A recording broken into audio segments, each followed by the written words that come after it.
Okay. All So, right. welcome everyone. I'm so pleased to see so many folks in the room, and I'm really excited to welcome Dr. Jessica Allen, professor of biology here at Roosevelt University, to give our keynote address today, the importance of tolerance. And I will say no more and let Jessica begin talking. Thank you. And yes, thank you so much for jumping on. As my immunology class knows, as I was begging them to come yesterday, I was so afraid of just talking to myself. And I will confess that I juiced the crowd a little bit by asking my family to come as well. So we have some guests from across the country. But thank you for coming. Today, I wanted to sort of use this time and use the spotlight to talk a little bit about the research I do, but also just talk about the process of research a little bit with some of its ups and downs. So luckily I was able to use the fact that, and of course, again, as my immunology class knows, my pen, I love it and hate it. There we go. Use the fact that tolerance has many meanings. So tolerance is a capacity to endure a continued subjugation to something, especially a drug, transplant, infection, or environmental condition, without adverse reaction. Now, I would argue there are going to be some adverse reactions. None of those things exactly sound like fun. So let's think about tolerance more as kind of minimizing the damage that something is doing, rather than just saying that we are going to avoid all bad things, because as much as we might wish that was the case, that's not the reality in either life or biology. So I'll give you my take-home message from the start. And this is when trying to overcome anything, and this includes an infection or a career challenge or a personal issue, something that may be standing in the way of your goals, minimizing that damage to yourself is as important as waging the attack. Everything is always about a balance. So we'll start with the science part, host-pathogen interactions. So we as biologists like to think about infections and sort of, this whole process. And most people think about infections. We have my lovely bacteria here, and they are going to use us, our nice person, as the host.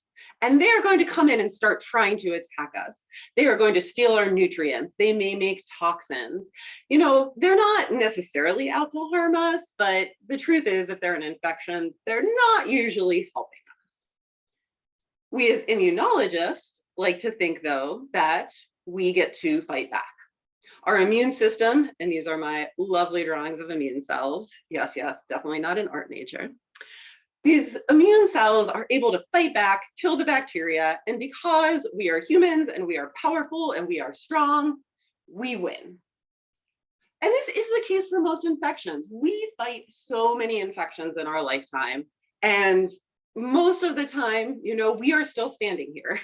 So far, at least, knock on wood, it is probably a bazillion colds, bacterial infections, food poisonings, 0 in the end, me, at least 1 or a bazillion, depending on how you count. As we get deeper into the science, though, we realize that it's not just one attacks, the other attacks back.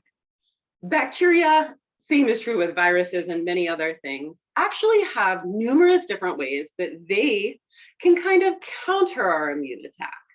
Whether that is that they actually kill off our immune cells, or whether that is that they can just survive the attack.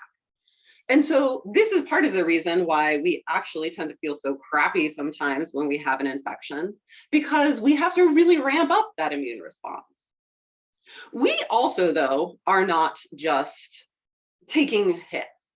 One of the big parts of an attack and one of the big parts of the immune response is that not only are we attacking the bacteria, but we are trying to minimize the damage that bacteria is doing to us, and also trying to minimize the damage that we are doing to ourselves.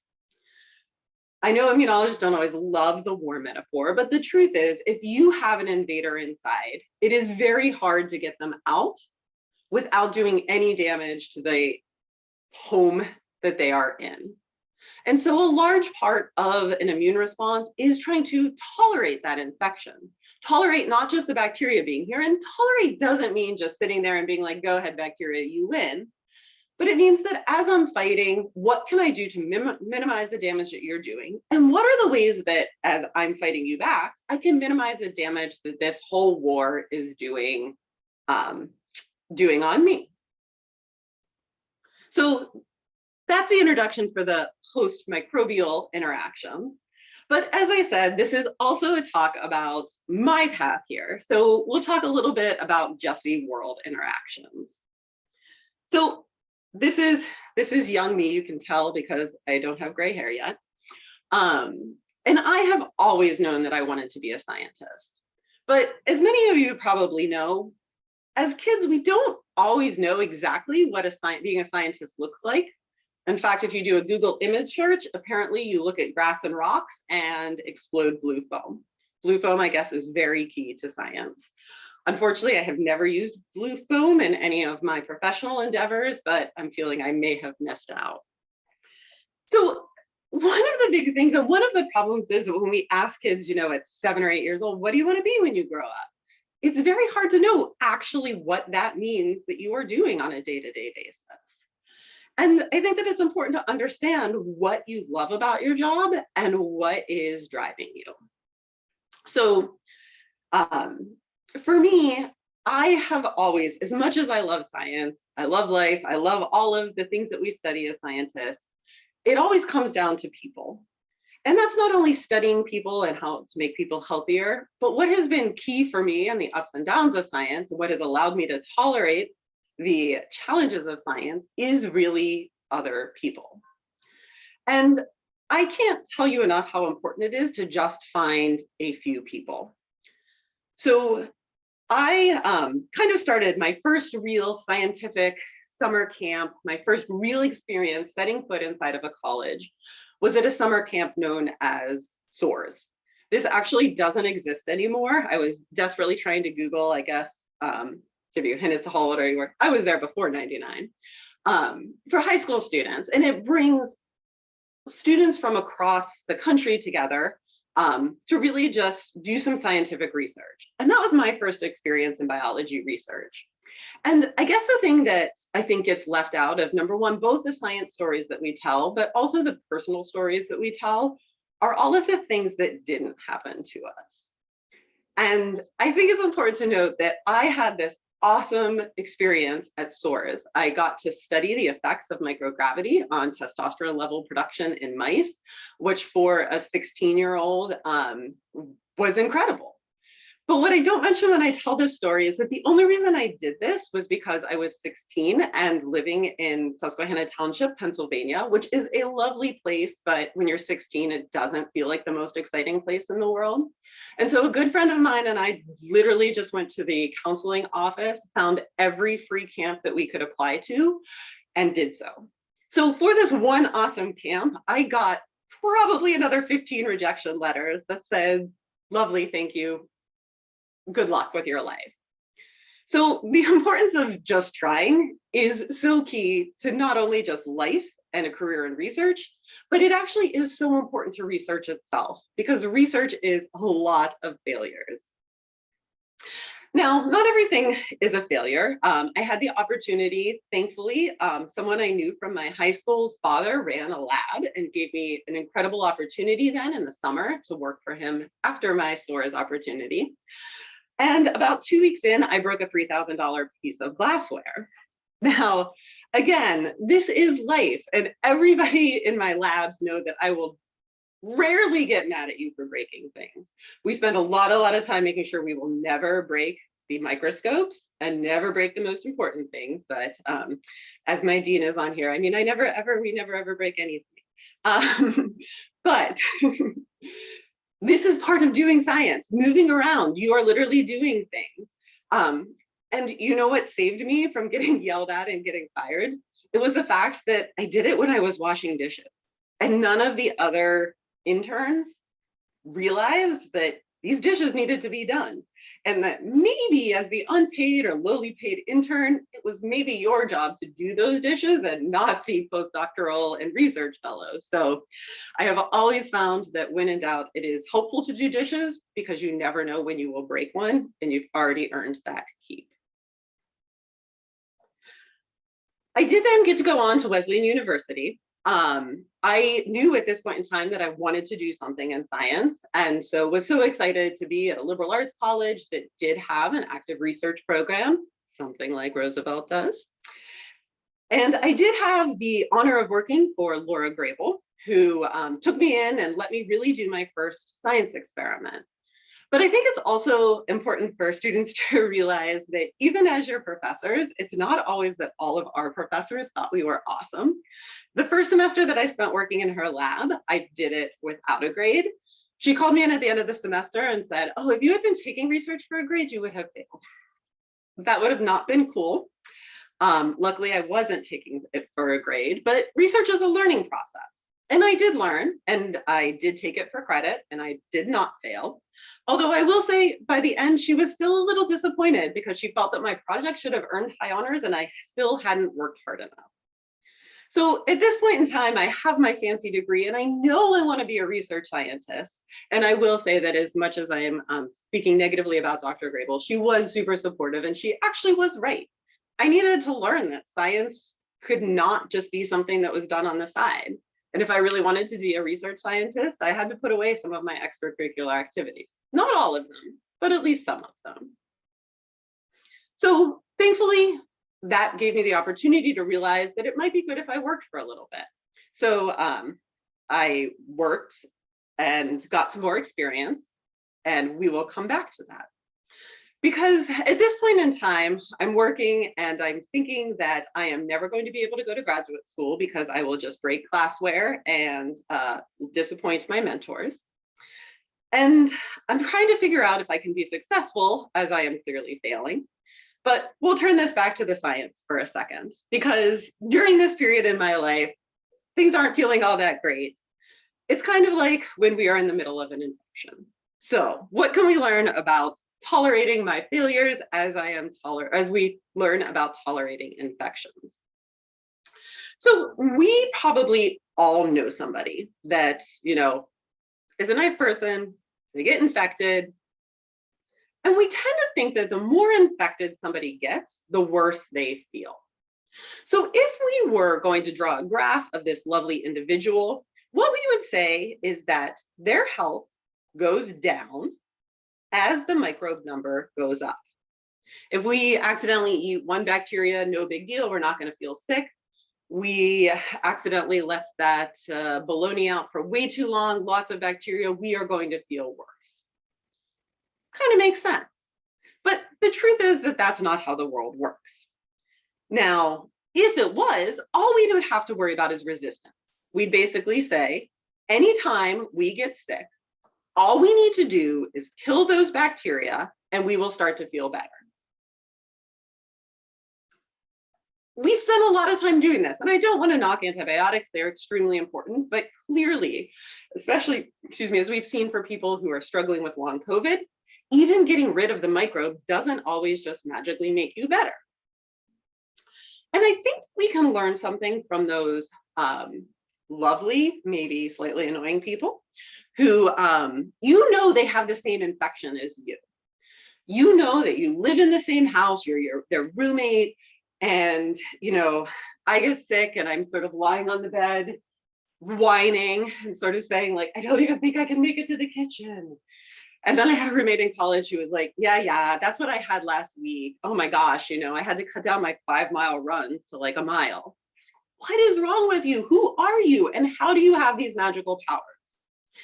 And we actually do know that there are genetic differences and environmental differences that will allow two people to be infected to the exact same degree, but one of them seems to just be struggling a lot more. And if we were to graph this, what we see is that not everybody has that same graph. Yes, generally, as we have more and more microbes, we are going to get sicker. But person A might never get particularly sick. person A might get particularly sick very quickly. Even at this low microbe number, they are extremely sick. And we want to try and figure out what's so magical about these individuals that seem to be able to take that failure, to take all those bacteria, and still generally be okay. And is there a way we can put that in some sort of pill or treatment form? And this is the idea of tolerance. This is the idea of not necessarily being the best at getting rid of the bacteria, not always necessarily succeeding, but still being okay as that bacteria is there and you are able to fight it off. And, I think that the goal as a scientist and the goal for a lot of us as people is to say, what can we do to take this microbe number and say, all right, we're all at the same place, here. What can we do to push this curve out? How can we feel better, even with a lot of failures? Now, in the biological world, this becomes a question of, well, how do we measure sickness? For people, you can certainly ask questions. I have asked this in talks before and have had volunteers. Please never volunteer if a scientist asks if you want to be genetically manipulated and infected. So assuming that all of y'all are smart enough to not volunteer to be genetically manipulated and infected, we are generally not going to work with humans. And the problem with not working with humans is it's very tough to talk to animals like fruit flies and ask how they're doing and how they're feeling. And so my original project was saying, okay, sure, we can measure death. Death is a pretty clear measure of a lack of health. But what I want to do is not just save people from dying, not that that's not important, but people get millions of infections throughout their life. What can we do to understand this middle part of the curve? How can we use the tools that we have, like genetically different fruit flies, in order to be able to get to this answer? And I want to bring something else up. We're in the middle of this curve here, and it's easy to say that, okay, how do we stop this? How do we sort of get back to health? This is another important process that actually scientists aren't that good at studying, because they don't know when the fruit fly is that sick. They only know when it's living and dead. We also have to take into account the fact that our immune system does do damage to us as well. And there have been a lot of studies that have come out of the lab that I was working in. So this is part of my work, or part of the work I've done together, that actually says that there's this time when it's not the microbes doing the damage, it's not the bacteria making you sick, it's actually your response to it. And we can think of this, if we're going back to the war, in terms of terrorism.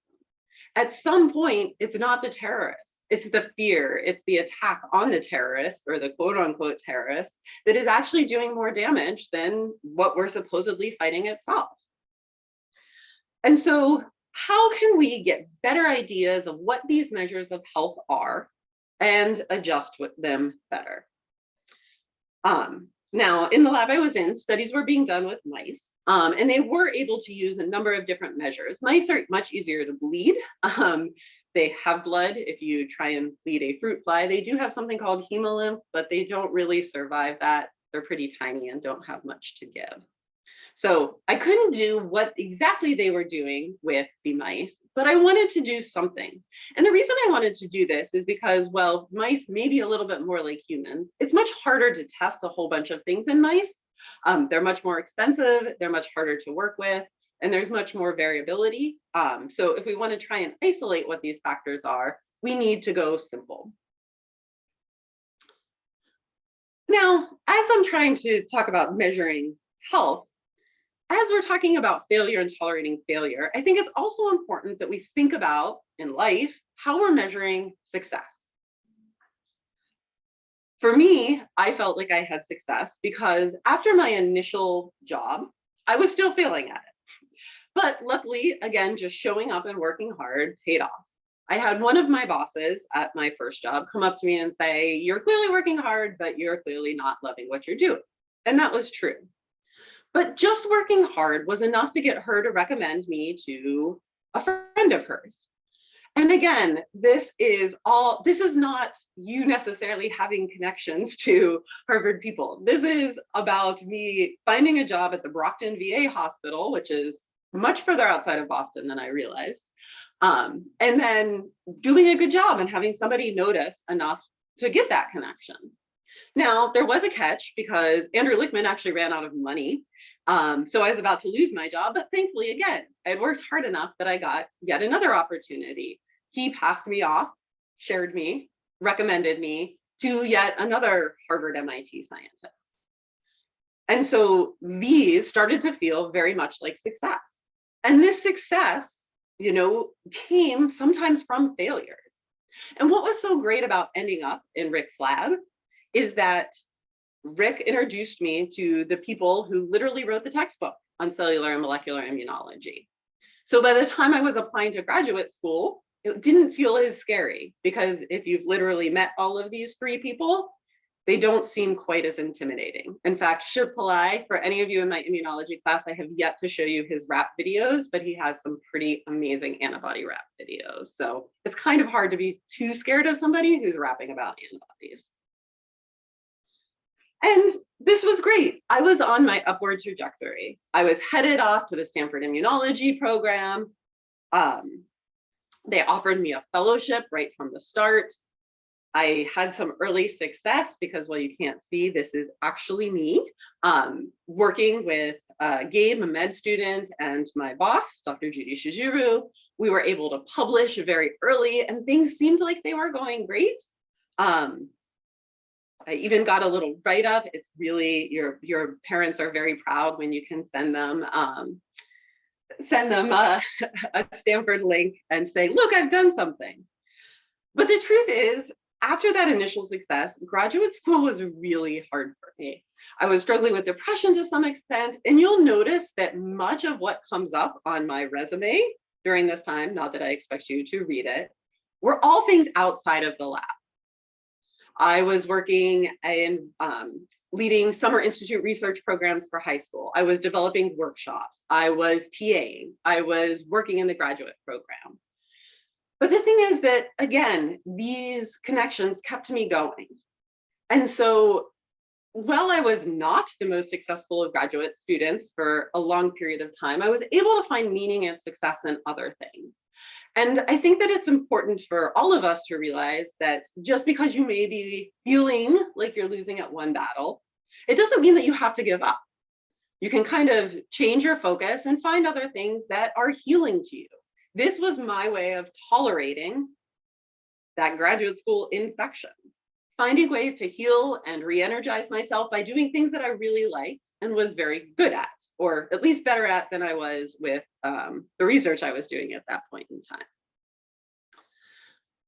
But back to the flies. What are they going to do to tolerate?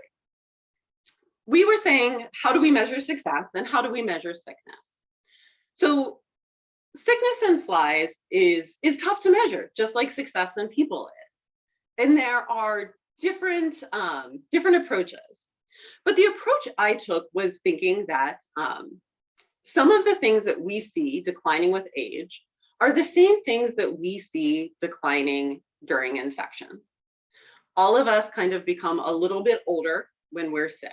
I know we also kind of become babies, but we also become a little bit older biologically. And what you'll notice here was that there was already a lot of great literature out there. Other people had done some great work on trying to figure out how to measure aging and what happens in flies that mimics what happens in humans. And it turns out that one of the things that goes is circadian rhythms. You can see here, the white is the light hours. These females are moving around, very active. During the night hours, you see basically no movement in these fruit flies. The same kind of holds true for males, not quite as robust. I don't know, perhaps males sneak down to get midnight snacks more often. But what you can see is that as you become older, or as flies become older, they don't sleep for those long periods of time anymore. They sleep for short naps. And then if any of you have ever been around anyone as they were aging, I always remember my grandmother sort of falling asleep on the couch all the time, but then she was up at 5 a.m. bouncing around. And so this actually does mimic what you see in humans. And thankfully, some work had already been done showing the same thing happened in flies, so that maybe, well, we still haven't 100% figured out how to measure success, we could at least measure health. Measure health in flies to see if sleeping and waking cycles could be a measure of health. So my plan was to build off of this, infect a lot of Drosophila with bacteria, lots of different fruit flies, perform behavioral assays, comparing them to the uninfected controls, tracking bacteria growth, and potentially even look for recovery. And I wanted to see if there were then potentially different flies that stayed and were able to perform at a higher level than others when they were sick. I used 2 different bacteria just because, unfortunately, we are going to see a lot of bacteria in our lives. And I did find some great measures, or I thought they were pretty great measures of health. So it turns out that fruit flies, if you put them on ice, will go into what's called a chill coma. And over time, they will wake up. How long it takes a fruit fly to wake up after they've been on ice, I need to remove the sound from that one. How long it takes a fruit fly to wake up from ice is a good measure of health. We know that as fruit flies get older, they are slower to recover from this chill coma. You put them on ice for an hour, take them off. If they're young, 5-day-old, they're up in 20 minutes. By 20 days old, they start to be a little slower. And then by 40 days old, we're talking a mean of 35 minutes. Slower to get going after all of this. In large part, this is because they are relying on their energy stores to get them warm up and going again. Now, for my infection data, I used 2 different infections, one that was always lethal and one that they could recover from. Now, for the lethal infection, you can see these are survival curves. All of the flies are dead. We have 0% survival by day 14. And what I saw was that over the course of infection, we could see that flies that were infected were slower to wake up. So this is kind of the waking up. It's the opposite of dying. Dying, you go down. Waking up, they come up. So you could see that they were slower to recover when they were infected with bacteria than they were when they weren't infected. And what was really interesting to me was that this wasn't a direct correlation. It wasn't that graph where the more bacteria you have, the slower you are to recover. It seemed that there was something about the flies themselves that really determined how they responded to this illness. I saw something similar then, looking at a infection from which they recover. Here, it looks like we had like 1 death, but generally, days post-infection, all of the sick flies have recovered. We actually see that most of them, these are bacterial loads, are able to kill the bacteria, 1 or 2 less so, but in general, by 48 hours, they've all recovered. But the same thing we saw during that day they were sick. Those infected flies were much slower to recover. Negative geotaxis, another measure of health. A simple behavioral assay that we can use. When flies are startled to the bottom of a tube, they actually crawl up. And we think they do this. I kind of think about this as if we were all in an earthquake. You sort of wouldn't like jump up and run to the middle of the room. You kind of go against the wall and get yourself out when you're startled and shaking. Flies do the same thing. And as flies get older, they are slower to climb. So here we again have these nice young flies. Over time, they are climbing up very quickly. Older flies, significantly slower to climb. So saw the same thing again during bacterial infections. During an infection, flies that were infected with the bacteria were slower to climb. This happened across the through most of the infection. But what was exciting about this was that, again, different flies would have these differences or not. Oregon R flies, which are actually thought of as more robust flies, had a stronger decline. More of them were sicker than white, which are generally considered weaker flies. They didn't. They were actually able to tolerate that infection better by this measure of health. Now, I will tell you, all of the white 11118 flies died earlier. So this does go to show that not everybody's measure of health can be the same. Just like not everybody's measure of success can be the same. Because during all of this time, I do want to mention that these wonderful Chilcoma and negative geotaxis had such wonderful, robust results. But I could see no results looking at temperature attraction. Since insects can't actually control their temperatures, they're cold-blooded basically, they need to move to different temperatures. It didn't seem that being sick affected that at all. Odor avoidance. Flies, you can do lots of tests. People have done beautiful tests showing that certain flies will avoid certain odors. I couldn't make that work at all to get this published. Same with light attraction. I even tried to measure bacterial loads in live flies using some fluorescence bacteria, and all of those were, I don't want to say utter and complete failures. I've learned a lot from them, but they certainly did not make that final published paper. And I also want you to note, as we're talking about all of these great successes, that while this paper felt like a wonderful success, I didn't actually do what I set out to do. The only thing I published on was 2 really great, robust measures. What I published was essentially a tape measure for health.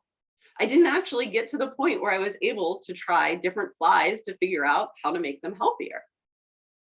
Now, luckily in life, I was able to get through graduate school.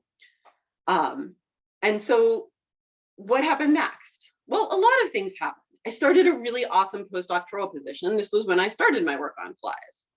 I had to leave that awesome postdoctoral position to follow my spouse. I started a not so awesome second postdoctoral position, but I secured a very prestigious fellowship. I then had a really bad health scare that was thinking I might die in 5 years. That will change your life a little bit. Turns out, not the case, just needed some proper treatment. I get to be fine. Great. Did lead to a divorce. I met an awesome new partner, secured a tenure track position. Realized that that position was down in South Carolina where I was not thriving as an individual, so I moved and started again. And I think that these things are often left off when people talk about their path to success. Because at any one point in time, we are not just looking at life and death in science, and we shouldn't just look at the beginning and the end. There are always going to be ups and downs. Now, what next with the flies, though? I have all these cool measures of health, and now I'm at Roosevelt University, and I have a wonderful chance to try and find some genes and treatments that I can actually maybe change this health. I've learned, I think, pretty well how to handle the failures and tolerate that. Now I want to see if I can figure out what genes could help tolerate infection. Again, we're starting right now just looking at death. We got to start somewhere. And thankfully for me, a previous study had been done that looked at a whole bunch of different genes and basically looked at what genes had a fruit fly dying faster. This list came up. This was not me. Another thing that's important to know in science is not one person never sees things through from the very, very start to the very, very finish. There's going to be different people who are good at different parts. And it's important to know that you aren't cheating or doing something wrong. In fact, this woman, Janelle Ayers, has a position. She does nothing with fruit flies anymore. She's moved on. She loves these big experiments where she gets to identify cool genes, and then she leaves them for other people to figure out what these genes are actually doing and what's important to them. So thankfully, I get to step in. And the gene that I picked, well, the gene that a former student picked actually, is protein carboxyl methyltransferase. And this gene is not a classical immune system gene. This gene does nothing to help us directly fight off bacteria. What it does do is repair or start the process to repair damaged proteins. I don't know if Dr. P is still on here. I would tell her that someday she's going to have to explain this to me because I am not a good biochemist. But PCMT right here, very important for getting that damaged protein started on potentially at least the repair cycle. And why I like this gene so much and why I'm so interested in it is, number one, we know that flies that are lacking this gene die faster, not because they can't fight off the bacteria, but because they can't tolerate the infection.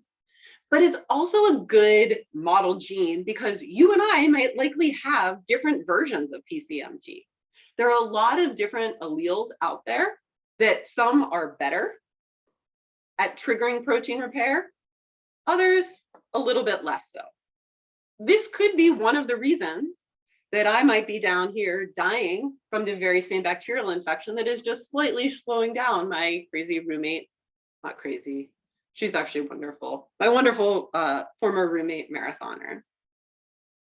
And we do know that this does play a role in infection. We have seen that animals lacking PCMT have kind of stronger actually immune responses, but yet aren't able to survive it as well. It gets kind of complicated, but complicated is good because that means there's a lot to learn. And if it was simple, we probably would have found the answer already. So complicated, there's some hope for longer things. What was known, or thankfully for me, there was already flies available that had more and less of this PCMT. So if we were looking at sort of the ability to repair, we had what we call the overexpressing flies, which mimic these people who are great protein repairers. And we have underexpressing flies, which mimic these not so great protein repairers. And the only research that had been done on them, though, was looking at the effects of heat. What they saw was that flies that were raised at their normal fly temperature, no difference whether they were overexpressing or not. But when you stressed out the flies a little bit, made it a little bit hotter and harder for them to live, kind of put that up there, then they thrived. And they thrived and lived significantly longer with that extra PMCT than the other flies. This may be literally a sort of shifting, moving that curve to the point where even if we both have the same bacteria and we're fighting it off the same way, one of us gets to feel better than others. Thankfully for me, I don't see any differences in chill coma recovery, negative geotaxis, or survival after a sterile injury, so this is non-infection, with any of the different flies. I also did make a little mistake and try to infect them at 29 degrees, forgetting that 29 degrees killed them anyways. So thank you. But I am finally to a point where I have some real data that, thanks to many of the wonderful students who have been working for me, I can say that yes, we knew flies that were totally lacking PCMT were dying faster. But what we can now say is that flies that we give a little extra PCMT to, so these are the overexpressing flies, they survive better. And these are working with different infections, but I've seen it now with 2 infections, or have had wonderful students see this with 2 different infections. So we're very excited because just getting that baseline has been such a long struggle that now we have some flies that we can actually do all these other measures of health on. Because we don't just want to live longer, we want to make sure that we stay healthy. And we still have a lot to do. We now want to really make sure that the immune systems of these flies are working well. We want to really be able to measure that health, make sure that they're not dying.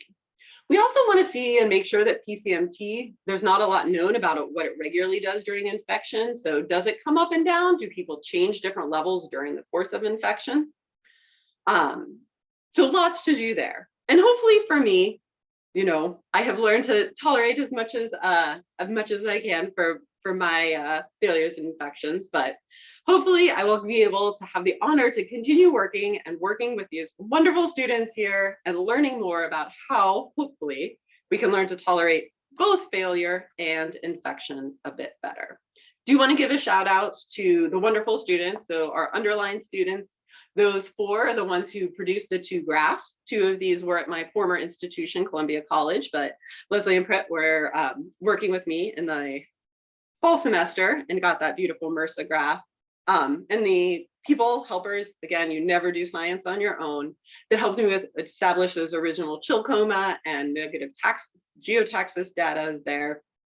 And in life, I just have so many people to thank, but feel that I have just been lucky to have so many opportunities.